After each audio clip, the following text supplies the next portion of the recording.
போன வீடியோவில் நாங்கள் ராமேஸ்வரமில் எப்படி ஸ்பெண்ட் பண்ணோம் அப்படிங்கிறதெல்லாம் பார்த்துருப்பீங்க. இன்றைக்கி இந்த ஷார்ட்ஸில் நாங்கள் அடுத்து எங்கே போனோம் அதெல்லாத்தையும் பார்க்க போகிறீங்க. ஸோ நாங்கள் அடுத்து வந்த இடம் வந்துட்டு திருச்செந்தூர். நாங்கள் திருச்செந்தூர் வந்த அன்றைக்கி தான் என்னோடய பர்த்டே. ஸோ நாங்கள் அதை செலிப்ரேட் பண்ணுறதுக்காகவே நாங்கள் கோயிலுக்கு வரணுங்கிறதுக்காக வந்திருந்தோம். இங்கே பாருங்கள், ஃபஸ்ட்டு நாங்கள் கடலில் குளிச்சுட்டு அந்த நாளிக்கிணறுலலாம் குளிச்சுட்டு ரெடி ஆகலான்னு இங்கே வந்துட்டோம்.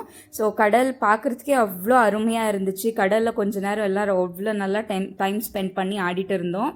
So it was really amazing. No words to say, because அது முருகனோட அருள்ன்னு தான் சொல்லுவேன். அவ்வளோ அழகாக இருந்துச்சு பார்க்குறதுக்கு. அந்த பாட்டில் வர மாதிரி, திருச்செந்தூரின் கடலோரத்தில் செந்தில் நாதன் அரசாங்கம் தேடி தேடி வருவோர்க்கெல்லாம் தினமும் கூடும் தெய்வாம்சம். அந்த மாதிரி உண்மையிலேயே அந்த தெய்வாம்சம் எல்லாருக்கும் கிடைச்சிருக்கோன்னு நான் நம்புகிறேன்.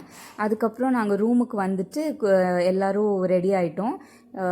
ஸோ இதுதான் நான் பர்த்டேக்கு போட்டிருந்த ட்ரெஸ்ஸு. எல்லாருமே கோயிலுக்கு போகிறோங்கிறதுனால நல்லா மங்களகரமாக ரெடி ஆகிட்டு கிளம்பிட்டோம் கோயிலுக்கு.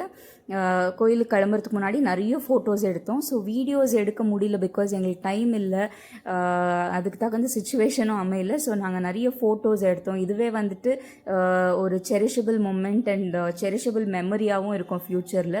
So it was a wonderful டே. அந்த நாள் மட்டும் இல்லை, அந்த பர்த்டேவே எனக்கு ரொம்பவே ஸ்பெஷலான பர்த்டே. பிகாஸ் அது என்னோடய ஃபேமிலியோட, அதுவும் இல்லாமல் முருகர் சன்னிதானத்தில் அந்த ஸ்தலத்தில் கொண்டாடுறது. I feel I was very lucky enough.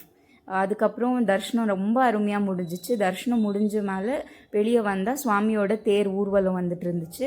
So அங்கே சுவாமியை தரிசனம் பண்ணிவிட்டு பட்டையை போட்டு சாமியை கும்பிட்டு முடித்து ராத்திரி வந்து கேக்கெல்லாம் கட் பண்ணி இந்த நாளை நாங்கள் முடித்தோம்.